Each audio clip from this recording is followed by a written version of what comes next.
And the collaboration we're going to have going forward.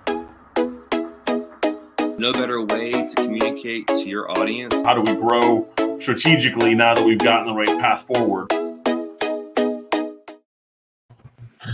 Hey everybody, hope you're doing have an awesome Friday. Thanks for tuning in to Agents Who Win on our Friday edition, new Agent Success Series. I'm Todd Schroth, your host, and I appreciate Katrina Keymont.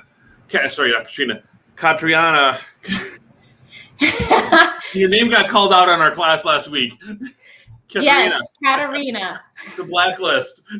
Everyone thought I was a Russian spy. Yes. Sorry about that. No worries. Keymont.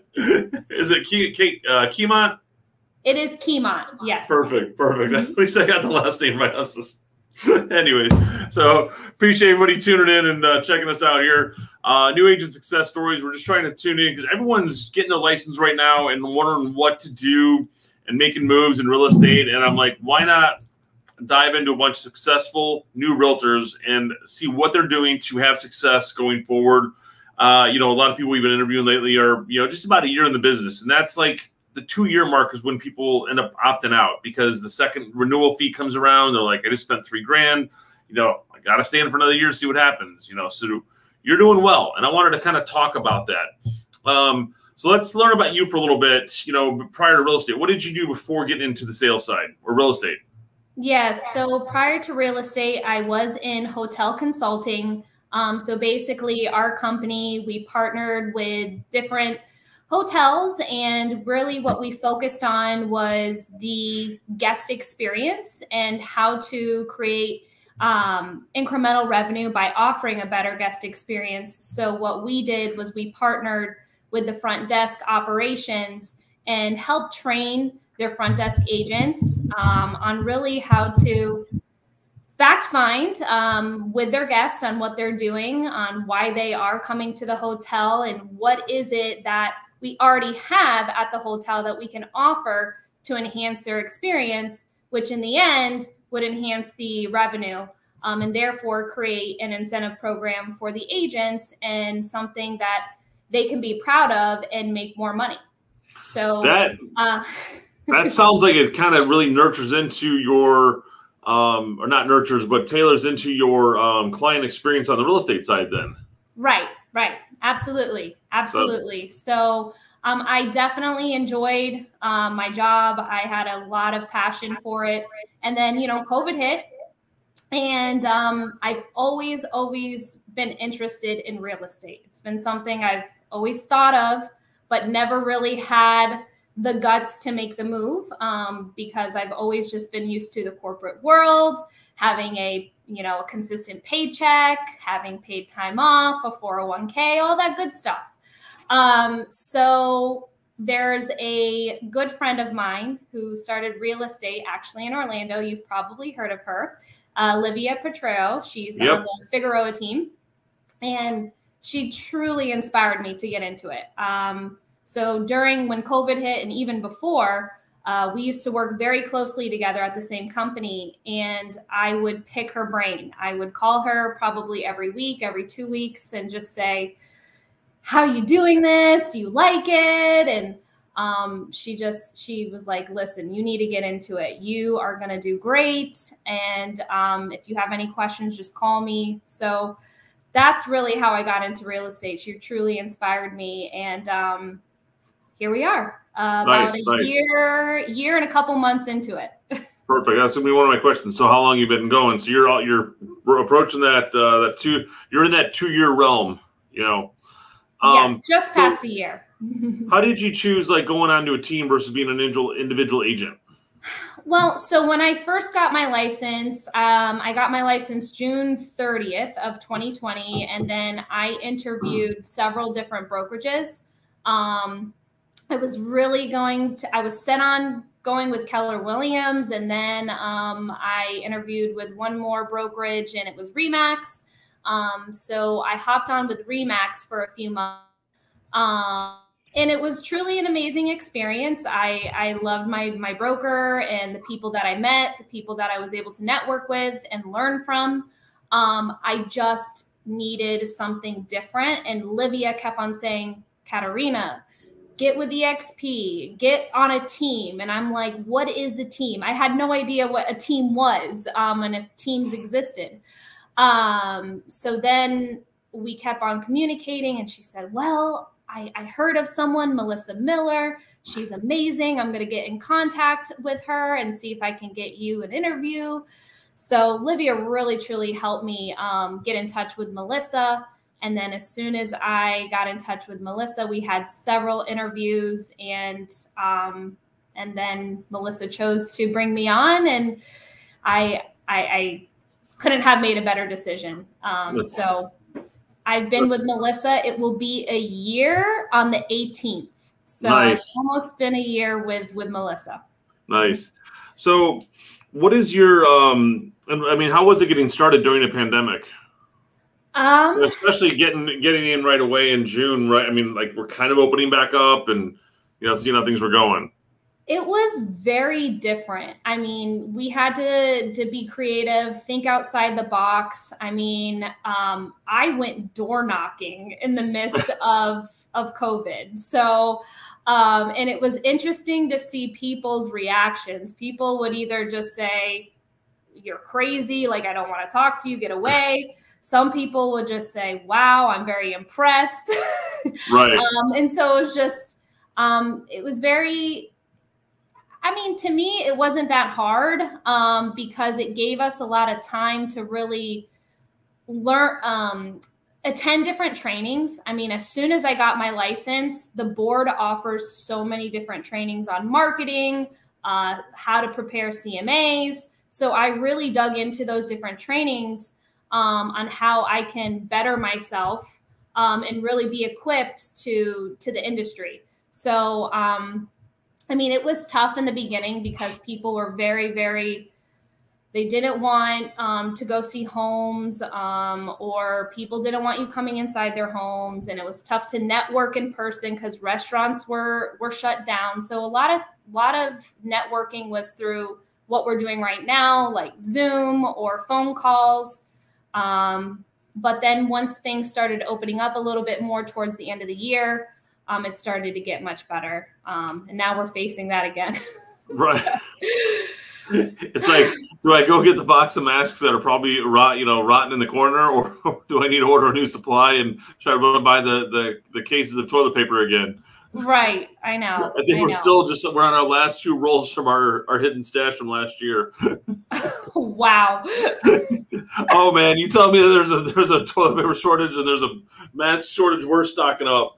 We're ready for the whatever you want to call it. Exactly. I know. Once hand sanitizer became available, I stocked up. Up.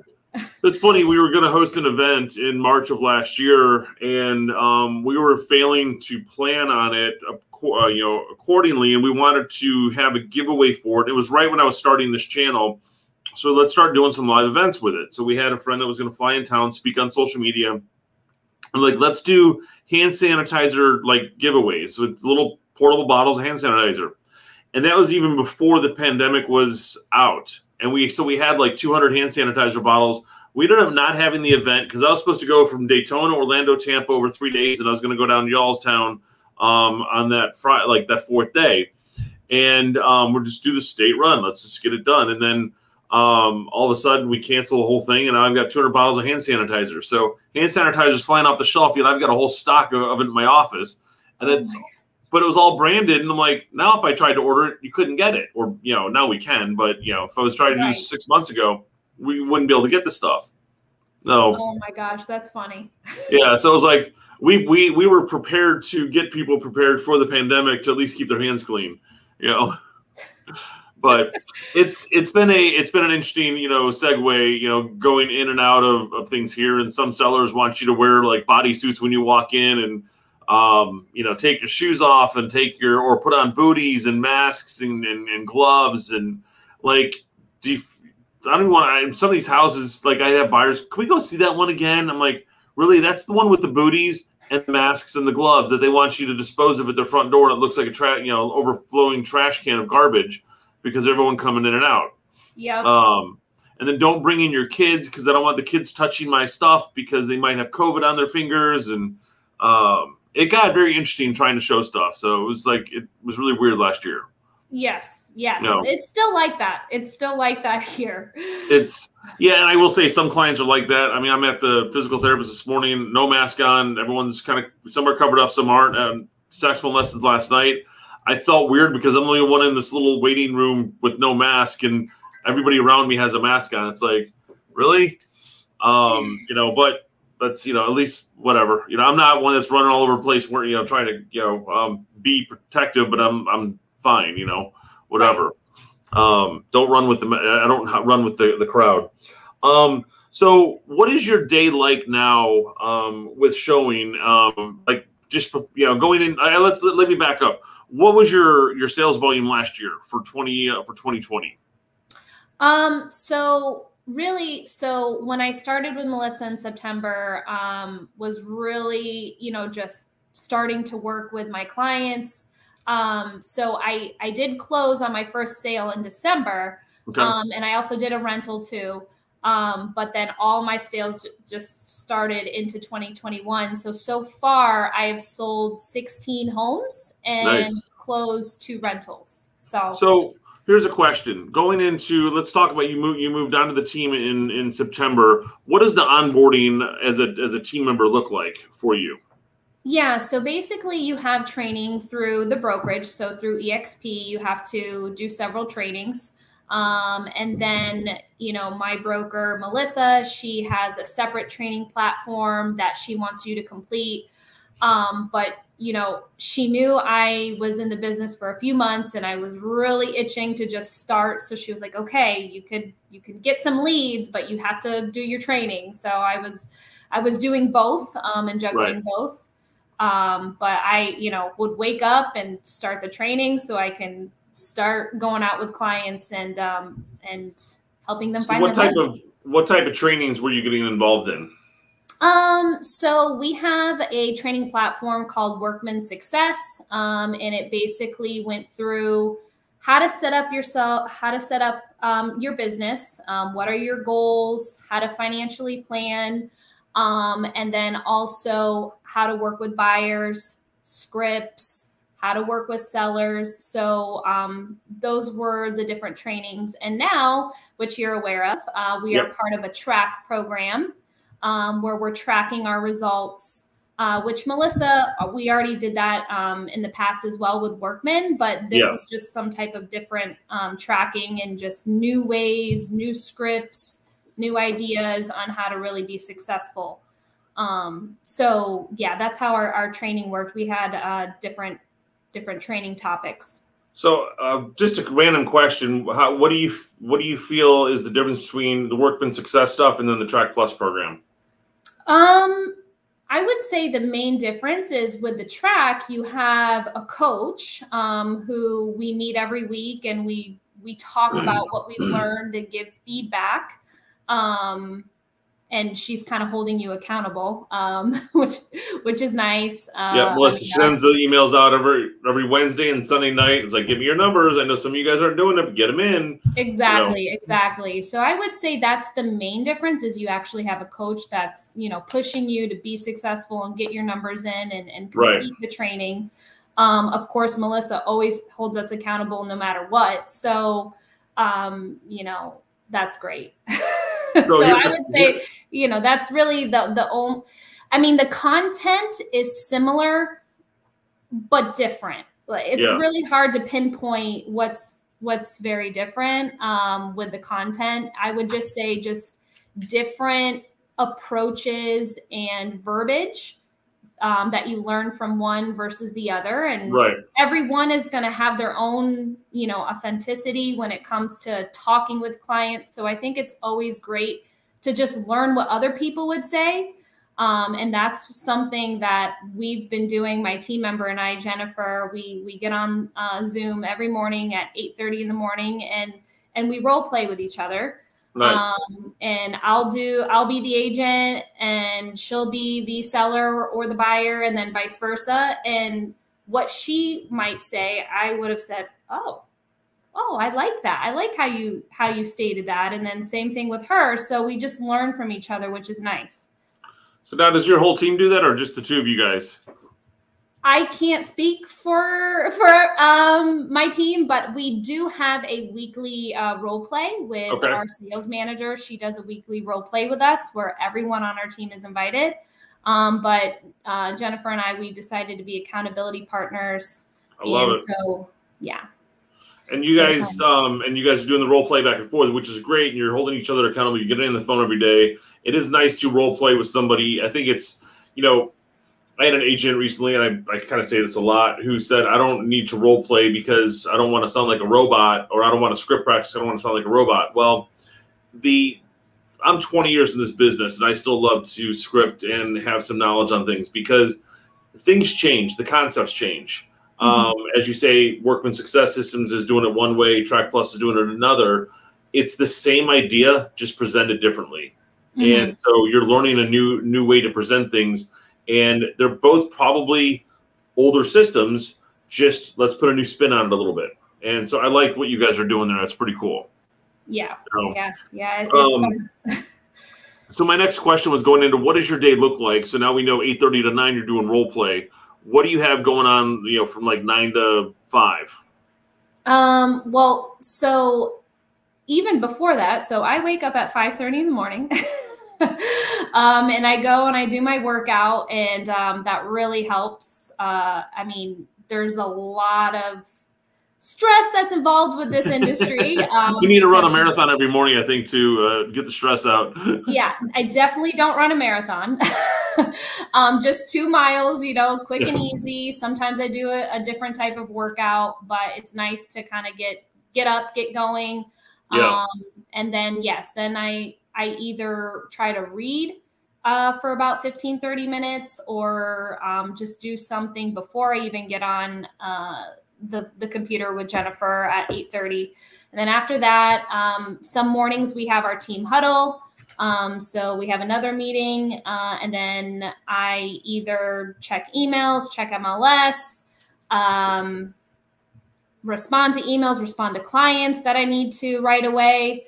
If I have showings, obviously I'm showing. It's really hard to say exactly what my day looks like because wait, you're in real estate. You mean your day's not 9 to 10? I do this, 10 to 11. I do that, 11 to 12, and this happens. Come on, it's your structure. I know. It's not perfect.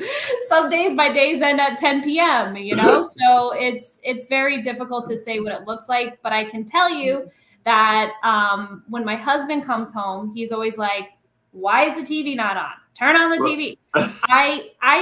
I work in silence. Like yep. I am in my office if I'm not out, you know, with clients, I'm in my office. I'm concentrated on doing something for my business. If it's training because I have downtime and I'm not working with clients at the moment, I'm doing that. Or I'm making goals, or I'm making material. Like I'm doing something for work. If that makes sense, because you have to have self-discipline in this industry. Because you can easily wake up and just say, "Oh, okay, I don't have anything on my schedule, no showings, no appointments, so I'm just going to go shopping. I'm just going to go hang out with my dog." Like, you can easily do whatever you want, but that's not going to be productive, and that's not going to make you successful. So, so yeah, I literally am in my office. If I don't have anything, doing something productive for my personal development, doing research, watching another training, reading a book. So, you know, as one of the coaches I was listening to recently, he's like, you should, if I asked you what you're doing 3 Thursdays from now, you should be able to answer what you're doing 3 Thursdays from now. And because you need to know your calendar in advance, and your calendar should be planned out. So 3 Thursdays from now, I'm role playing at 8:30. I'm getting on my accountability call at 9 o'clock. At 10 o'clock, I'm doing my lead follow up. At 11 o'clock, I'm out showing houses. At 12 o'clock, I'm working on contracts. At 1 o'clock, you know, whatever the time frames would be. But you do that, and you can plan ahead, and it just makes it that much easier to know. And so if I asked you what you're doing 3 Thursdays from now, you have a concept of what you're doing, because 8:30 you're role playing. Now, some of those things may move around, which is good, but you have that structure, and that's what people have to have in this business, because it is, I wake up, And like, I have to go to an office. My goal is to get into my office between 8:30 and 9 every day. I can't work at home. When I was single, you know, I should have no distractions around yet. I'd go home from the office and go on the jet skis and come back and work. And I'd bring all this is back before we had our files in a Dropbox. I would take my 10 contracts I'm working on at the time, take them home. I think I'm going to do some follow-ups at night and never touch them, because I'm like, I'll just do this stuff. And then all of a sudden, yeah, it's 8 o'clock. Let's eat dinner and watch TV and, you know, whatever. So there you lose that rhythm if you don't have the place to go, or if you like the accountability at 8:30, you know, making that Zoom call. So Right. that's good. You're spot on there. So 16 deals so far this year. What has been your most successful lead source in those 16 deals, and what is attributed to those 16 deals getting closed? Yeah. So I would say the main source would be Zillow. Okay. So we do get Zillow leads. Also through my sphere, I've had a few referrals or a few people that I know within my sphere. So those are, I would say, are the two main lead resources so far. And really to get them to closing is just working hard, constantly following up, constantly being on the ball. Like if they were a buyer, I am focused on looking for a new house that popped up within the criteria, or vice versa. They're calling me, they're texting me, I'm getting on top of it right away. Right. And just being really strategic when it comes into putting in the offer.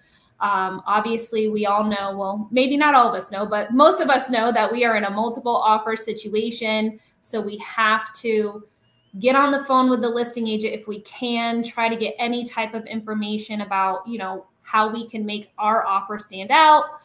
Sometimes it's hard to get a listing agent on the phone, so you just have to really speak with your client and say, what are you comfortable with? This is, you know, something I would recommend. You don't have to use all of my recommendations, but just really be the expert, really be, you know, the person to help them win that home, that contract. Yeah. So, because I can tell you, you know, I'd probably be at 24 deals, 25 deals if we were in this multiple offer situation right now. Exactly. I think we would have, you know, we're at, I think 150 deals so far this year. We'd probably be at 200 or 250 if we would have had the non-multiple offers and the buyers getting discouraged and walking away. Right. It would have made a huge difference, and our team would be, and I want to say more successful than what it is, just because of that. And right. But what I can say is I feel like even though we're not at that number and that volume, I feel like it's still made us all more successful. We've learned so much. I mean, as a new agent, I am very glad I'm dealing with this market, because I've learned so much about certain addendums and things you can do with contracts that we probably would have never had to explore if this market didn't happen. So I'm grateful for it. So you just got to think about it that way. Yeah. What's funny is we're getting ready to list a short sale, and my partner goes, wait, do we need a short sale addendums? I'm like, I got to dig into my archives for those things, you know, because it's been 12 years. I mean, we had a short sale 4 years ago, and it was we knew the buyer and seller, so it was easy to handle. But prior to that, it was probably 5 years before that we listed our last short sale. And so it's like everything's dated 2008, 2009. And I would hate to pull those addendums out, because it's like, if it's relevant, and are we using that stuff? And, you know, have they created any more new stuff for the short sales? Because we're going to be seeing a lot more. I mean, I don't want to say a lot more of them, but we're going to be seeing them come across the desk a lot more. And, you know, how do we approach the clients on those? That's going to be the next really training session of what to do with your buyer in a short sale. Right. If you haven't dealt with it, there's nothing short about it. You literally write the contract and you wait till they say go. And it could be 6 months or 3 months. That's what Melissa says. She goes, if someone's interested in a short sale, just prepare them. It's minimum, like 4 to 6 months minimum. Yep. So you want to be in before school starts? Okay, cool. Let's get your contract started in January. Exactly. So what do you see your goals for the rest of 2021? So for the rest of 2021, I set my goal for 24 to help out 24 families this year. So I have 3 pending. So after those 3, I need 5 more. 5 more. Okay. So I'm on pace, and for 2022, I'm hoping I can increase that to about 32. Awesome. That's not a huge jump, so I definitely can see that happening, because what you're working on right now, your next quarter is going to determine your 2022. Correct. You know, as we get into the 4th quarter. So a lot of your buyers you're meeting right now are going to be 1st and 2nd quarter buyers. So keep up the hard work, and you're going to definitely get there. Yep. So you made the comment, I'm the nurture queen. So I'm going to send you down a crown, and it says nurture on it. What are you doing to nurture your clients so much? Because a lot of them are, you know, you're because people are starting to look now for next year. So what are you doing to nurture them over the next 3 to 6 months?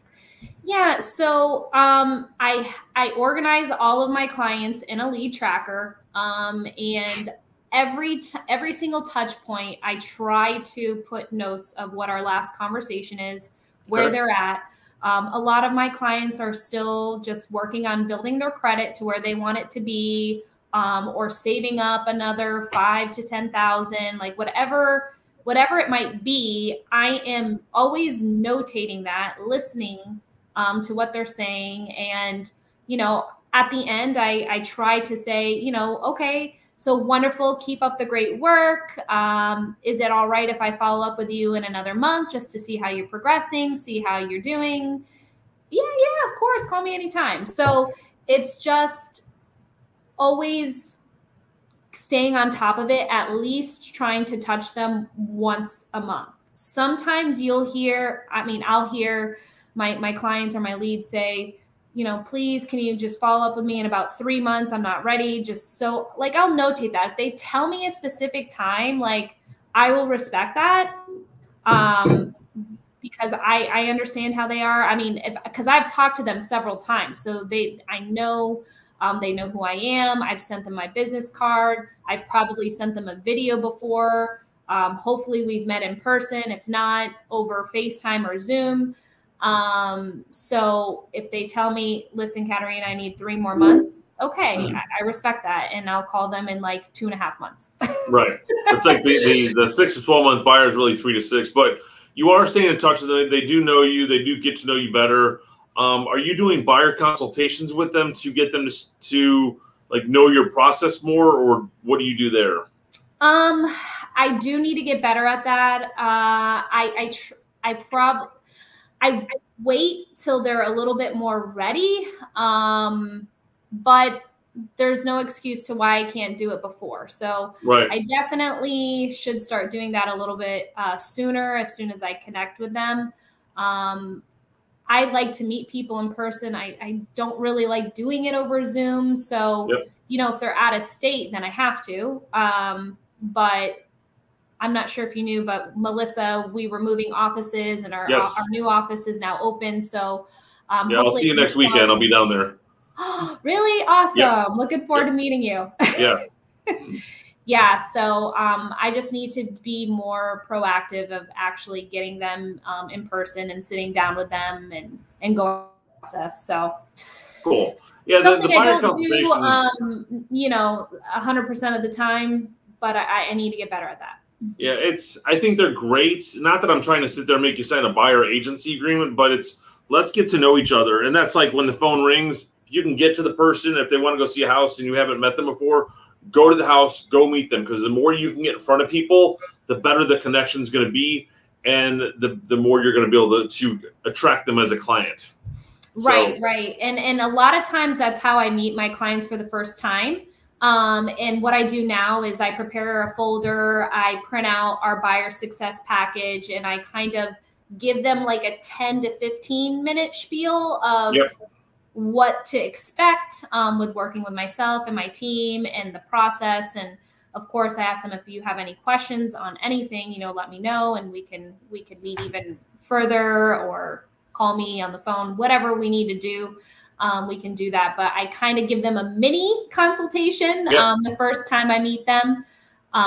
So yeah. I think that's, I mean, you're doing it. You just don't know you're doing it because you don't, a buyer consultation is not an hour long. A buyer consultation can be 15 minutes, can be 10.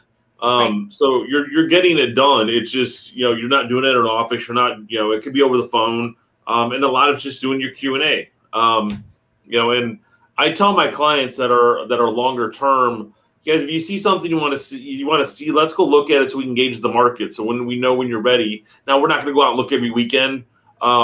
But if you want to see a house that just popped up, let's go look at it, because that way I can still be in front of your face and show you some things about the houses. And maybe we've been looking at ranches and you guys realize you want 2 stories. Maybe we realize you want a pool because you told us you didn't. And, you know, just going out often with them just to keep in touch and really they can keep an eye on the market. And, you know, and I tell them, if you do go to open houses, please let them know you're working with a realtor. Here's a stack of my business cards. And then, oh, by the way, if you have any friends or family, give them my business card as well. I don't do that, but that's what you should. You know, because it's asking for the referral. But if they have your cards, they can go in, and then the agents will have your card as that, knowing that they're working with you. So, yeah. Any final words as we wrap up you want to offer to new agents that are jumping into this wonderful business that we're in right now? I mean, final words is, you know, just be patient when you start. Be patient. Be disciplined, and just believe in yourself. You can do it. I mean, you've spent, you know, the time studying for the exam, the money paying for it. You wanted to be in this business for a reason. So just be patient, set goals, and keep yourself accountable to hitting those goals, and you'll be successful. So awesome. So those are my final words. Katerina, I really appreciate you jumping in today and, you know, giving us the time and just the advice for agents and kind of what you're doing to be successful. Because 24 deals in your first year, you know, I know you're going to hit that. I mean, call it your first full year in real estate, because it does take time to get started. And I tell my team whenever they're joining us, you know, you're going to be quiet for 90 days because you're going to train, you're going to get your leads going. Unless you get a buyer that's cash, like, and calls you up and says, I want to buy the house, close in 2 weeks. It takes about 30 days to find that right house, 30 to 60 days to go to closing. So you're on that right track, you know, from joining the team in September to your first closing in December. So they do need that time and patience of, you know, just don't jump in and expect to be selling houses from day one, even if you have a client, because that client needs to be nurtured to find the right home and you know, get qualified and go to closing. So I really, you know, I love that piece of advice there, you know, have patience. That's key. It is. So everybody, appreciate you guys jumping on. I hope you guys have an awesome weekend. We got a full week next week, which is gonna be awesome. We actually get to work on Monday. No more holiday. It kills me with the 4-day weeks because I feel like they just last forever. It really does. But there's no days off in real estate, so you can't say that we had a long weekend. That's true. I was answering my phone and had my laptop with me. So exactly, stuff's coming through. We can manage. Luckily, we can manage mobile. So everyone, have an awesome weekend. Katerina, thank you for popping on. Really appreciate it. We'll see you next weekend. Thank you, Todd. Yeah.